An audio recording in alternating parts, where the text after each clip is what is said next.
In the last video, you learned how to create a class in Python. You also learned that you can create attributes for those objects. Something bad about the current implementation that we have over here for the human class is that we can create a human without an age attribute. So we can set human1 equal to a new human. So here we just initialized a new human and we're storing it inside human1. And now let's try to print the person's age. As you can see, we didn't even create an age attribute for the human class, or even just for human1, and so we get an error. The problem with this is that in our human class, you can create a human without any attributes.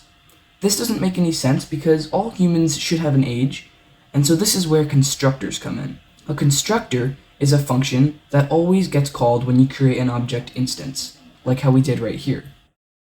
This allows us to pass variables into these parentheses, like their age, name, and so on. So let's create a class constructor for the human class. All constructors are functions that are called underscore, underscore, init, underscore, underscore. In Python, it must be called this. Init stands for initialize, which means we are creating a new instance with all the correct data and attributes. This method will always get called when we create a new human object. In the parameter section, we will also type self, and after self, we can create any parameters we'd like. So let's give each human a name and an age. Now in this function, we are going to set self.name equal to name. So this name is the parameter that was passed in through the argument. And then we'll also set self.age equal to the parameter age. Okay, you've typed self a lot, and now it's time for you to know what it actually means. The self keywords that keep showing up in the human class are references to the current object. Down below, when we created human1, self references this object. But if we created another human, self references that one. It just depends on whichever one you're focusing on. In the class blueprint, self refers to whatever object is initialized. When we set self.name equal to name, we set the name attribute of the current object, or the object that is currently getting initialized, to the parameter name, which should be passed in through here, but we'll do that in a second. I know it's confusing to have parameters the same name as the attribute, but it's pretty common and it's also conventional to do this. In your code below the class, we can actually change certain values, but first we have to properly initialize human1. We can just set their name, John, and then also pass in their age, 23.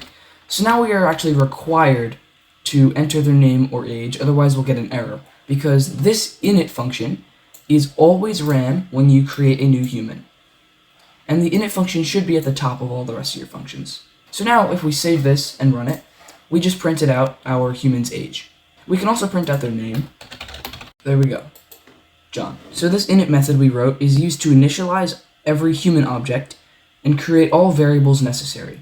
It's a constructor which is used to construct or create an object. Now pause the video and add a method to this person class that lets them speak whatever is passed into the function. All I want you to do is make another function that lets them speak, so it'll essentially print out whatever you pass in. If you can't figure it out, just keep watching. Okay, to do this, let's just simply add another method. I'm just going to delete these print functions for now. And let's just add another method over here. Make sure it's indented, and we'll define speak.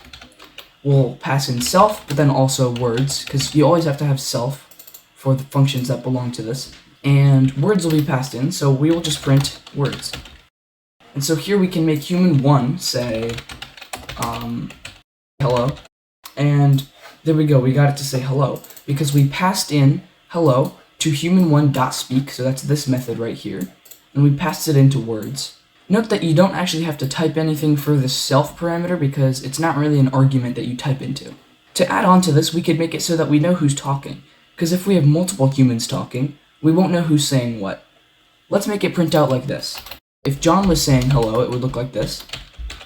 And if we had another human called Alice, then it would say, whatever they're saying, hi, right? So it would say whichever human is talking. So as you can see, this will make it easier to see who's talking. So to do this, we can utilize the name variable that we've created for each human. So first, I'm just going to create human2, and that's going to be equal to a new human, but this person's name will be Alice, and this will be 25.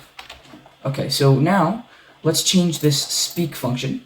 So let's print out the person's name by using self.name, and then let's concatenate a colon with a space, and then just concatenate words. So if self.name was John, it would say John, and then this colon would make it have a colon with a space, since there's a space here, and then it would just concatenate words, so whatever they said. So now we can make them talk to each other. So if I said human2.speak, how are you? And then human1 can speak, I'm good, how are you? So when I print this, now it says who's talking, because it knows that since we called human1's speak method, human1 is John, so it printed out John, hello. Human2's name attribute is Alice, so its speak method printed out its name and then the colon and the words. And so you can actually see who's talking, and it's almost like a play script or however you want to think about it. Classes are extremely useful. They can be used in almost every field of programming. For example, if you had some kind of game with characters that you can interact with when you walk over to them, each of these characters would be an instance of a character class. And when you talk to them, you could make a speak method that is called so they speak to you. Each character is different, but they all follow the same blueprint. In addition, classes can be very big. For example, a character class could include their name, their clothes, their skills, etc. They could have various methods like move right, move left, pick up an item, and stuff like that. Just like with the last tutorial, if you're having trouble understanding classes, go back and create some of your own. But this time make sure to create a constructor, also called an init method, that sets all variables for you.